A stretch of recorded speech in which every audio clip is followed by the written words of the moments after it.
노후화됐기 때문에 이거를 정비를 해가지고 새로운 주거, 상업 이런 지역으로 만들겠다는 의미입니다. 한마디로 표현을 하면은. 그렇기 때문에 이 자체는 누가 의해서 어떤 정책적으로 그 법을 만들어 준 것 뿐이지 정부에서 지자체에서 지정을 해주고 이거는 선 지정해준 건 아니에요. 이건 사업자라는 거예요. 사업자. 재개발 자체가 어디에서부터 출발을 하죠? 재개발 구역이 정부가 먼저 지정을 해가지고 진행이 되나요? 안 돼요. 재개발도 소유주들이 하는 거잖아요. 출발을 하는 거예요.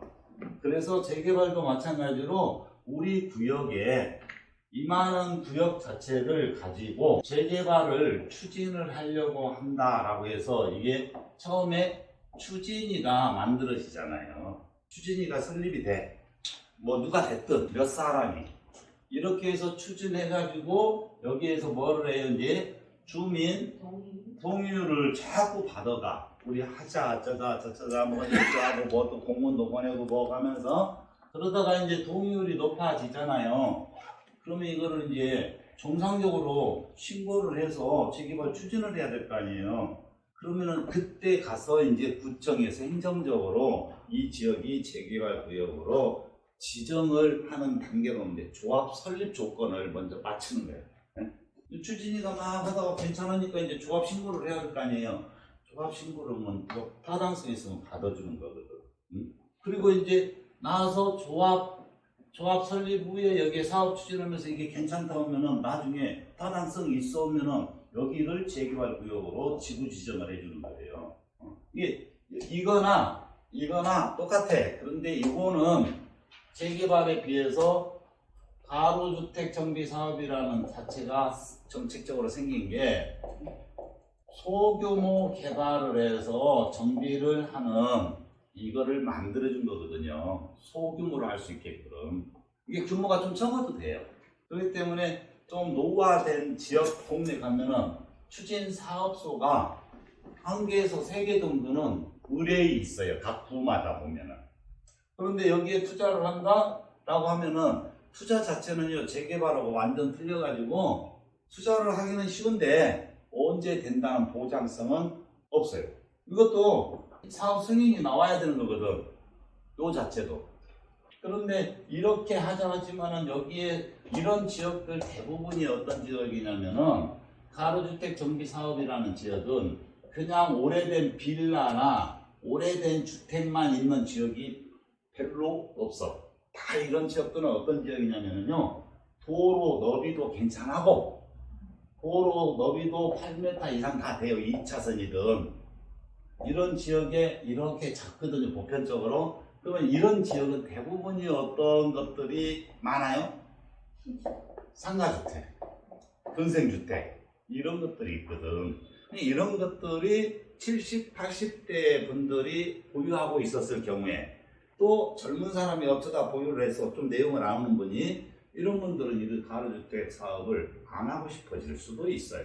젊은 사람들은 내가 이거 물려받았던 내가 샀어. 그러면 이걸 리모델링 해가지고 내 사무실도 쓰면서 수익 창출도 장사도 하고 싶고 이런 형태가 꿈꿔있을 수도 있거든요. 이게 가로주택 정비 사업이라는 거는 말 그대로 주상으로 주거지를 올리는 거거든요. 사실은. 그래서 이 가로주택 정비 사업이 말 그대로 쉽게 성공을 해가는 사례는 드물어요, 사실. 근데 어떤 경우에 가로주택 정비 사업이라는 게 좀 빨라요? 이 빌라 한 3동 정도 있는 거. 이거 간단하지. 어차피 주거용으로만 돼 있잖아요. 그러니까 지금 집값들이 좋아졌고 새 집이 비싸니까 상대적으로 이런 데는 협의가 좀 잘 되겠죠? 재건축하기에는 부담스럽고 이 법으로 가로주택법하고 정비사업법하고 재건축법하고 좀 다르거든요. 행정적으로도 다르지만은 용적률이라든가 이런 혜택적인 부분도 달라요. 이게 선택이에요. 규모에 따라서 선택을 하는 거예요. 그래서 이런 지역에 만일에 가로주택 정비 사업을 누가 한다라고 동네에서 한다고 그래. 지금 예를 들어서 이런 분 같은 경우에도 저희가 이제 주택이 있다가 주택을 2층짜리 옛날 2층짜리들 있다가 이걸 뚫고 빌라를 막 짓단 말이에요. 빌라를 지면서 한쪽에서는 가로주택 정비사업 한다 하니까 무조건 막 사대.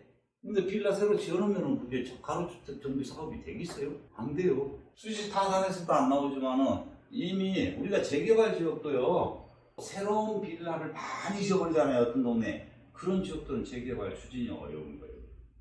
우리가 이제 그런 지역들이 서울에 많거든요. 옛날에 오세훈 시장 때 거의 대부분이 뉴타운 재개발 지역으로 지정이 됐었어요.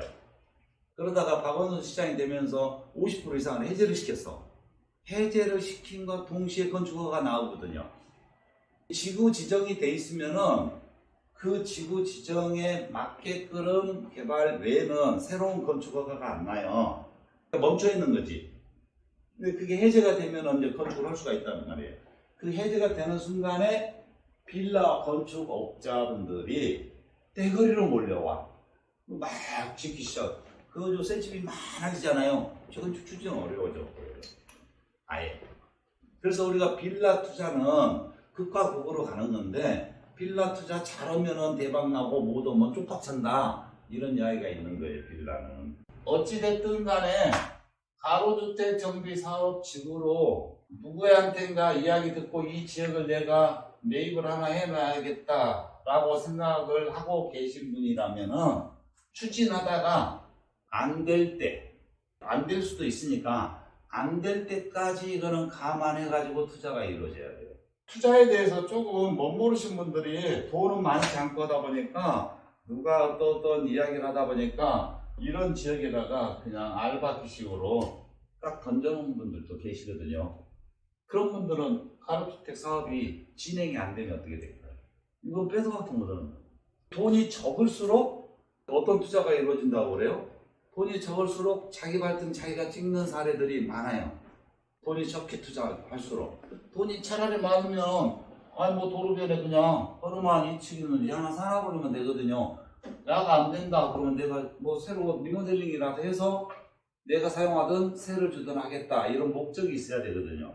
그런데 자 우리가 말은 쉬워. 그런데 현실은 어려워요. 말은 쉬운데 현실은 어려운 이유가 어디에 있을까? 이런 지역들 가로주택 정비 사업을 한다고 해서 가서 보니까 굉장히 노후화됐고 허름하고 동네에 그렇게 빛도 없는 것 같아. 사람들도 많지 없는 것 같아. 그런데도 불구하고 전체 금액으로 따지니까 금액이 상당해요. 그러니까 금액 대비로 내가 이제 쳐다보게 되는 거야. 투자자 입장에서. 금액 대비로 쳐다보니까 이 금액을 이거에 타놓기에는 너무나 아까워. 너무 비싼 거야. 금액 대비로 보니까 또. 그래서 투자 또한 쉽지가 않아요. 실질적으로 보면.